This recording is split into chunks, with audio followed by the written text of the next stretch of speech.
My name is Erica Winship, Elite Sports Club's graphic designer.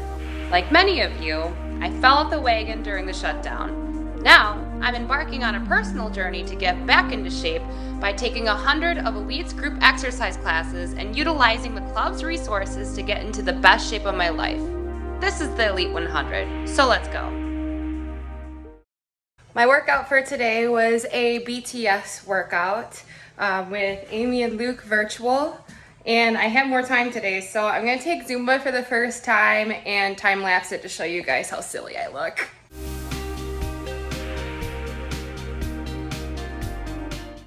Today is a special day of truth because I'm about to get my measurements taken by a personal trainer at North Shore.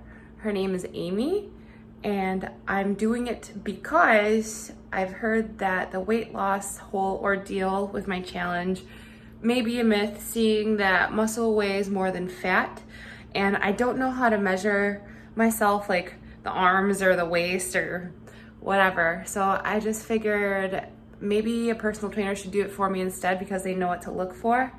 So that way at the beginning of my challenge, I can compare it with the end and see what my results are.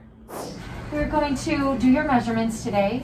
All right, I like having the measurements because I feel like the scale isn't always the best indicator of changing your body. Okay. You know, because like we talked about last time, when you build some muscle, you may put on some muscle weight.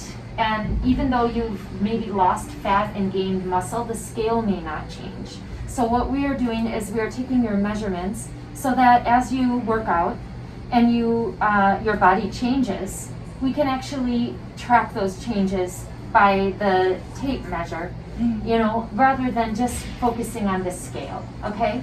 Because when you change your body composition, all right, muscle weighs more than fat, and your goal is to tone and shape and gain a little muscle in some places. And even though you may lose belly fat, you may gain muscle in your legs, for instance, and they cancel out each other on the scale. Whereas you may see the differences on paper in your measurements, okay? Okay. So that's what we're doing today, and we're going to start by measuring just right. I'm going to measure down the middle, some measurements down the center of you, and then arms and legs, okay? Okay. You can rest your arms at your sides. Just be comfortable. I'm going to start with neck. I'm going to measure shoulders, bust, waist in 2 different places, and your hips, okay?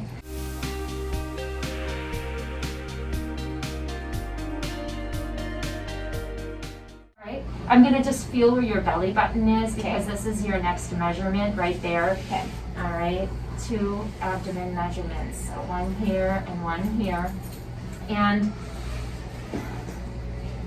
we can revisit this, you know, in another month or so. All right. Hips.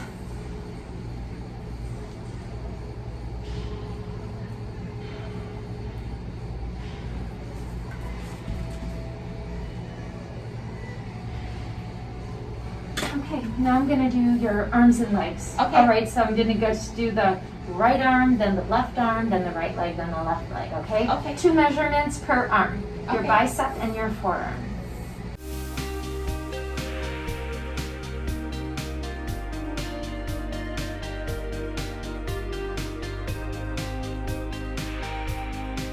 Yeah. Okay, I'm going to get down here and do the right leg in 3 places. You can just stand naturally on both feet. Okay. Yep, and I will position the tape measure where it needs to go. Okay. All right, so starting with the right thigh.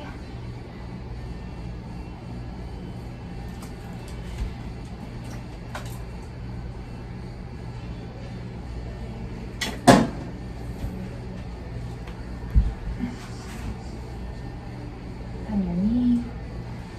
It's also pretty typical that like one side and the other side, sometimes one side is a little bigger than the other side, you know.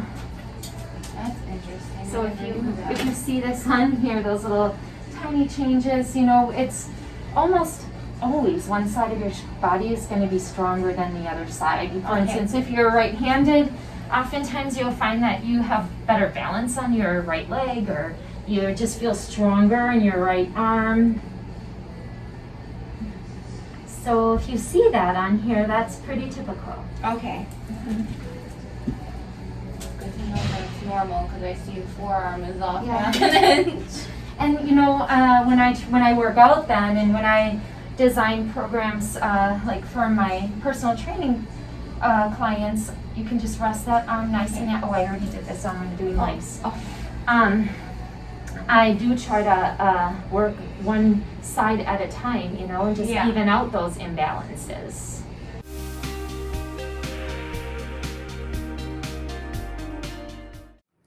When I got my measurements done, I was kind of surprised. I thought that I was gonna be more blobby than expected. Surprisingly, I went to plug in my measurements in a body calculator, and it actually told me that I was still a bottom hourglass shape, which goes to show that maybe during COVID, I did not get as out of shape as I thought, and a big majority of what I believe may be in my brain up here, and that exercise, it may be a big mental boost, considering that I was out for a few months and not exercising.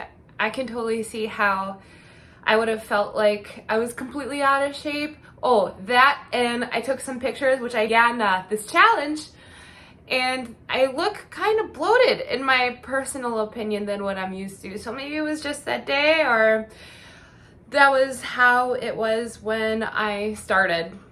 I think that I'm just gonna keep going with this challenge, and I will also compare my beginning measurements to my after measurements as well. So, to our surprise, the weather is kind of nice, and Elite has been adapting, and they are doing some classes outside. So here we are. Hi. On the deck with Lorraine, one of our yoga teachers.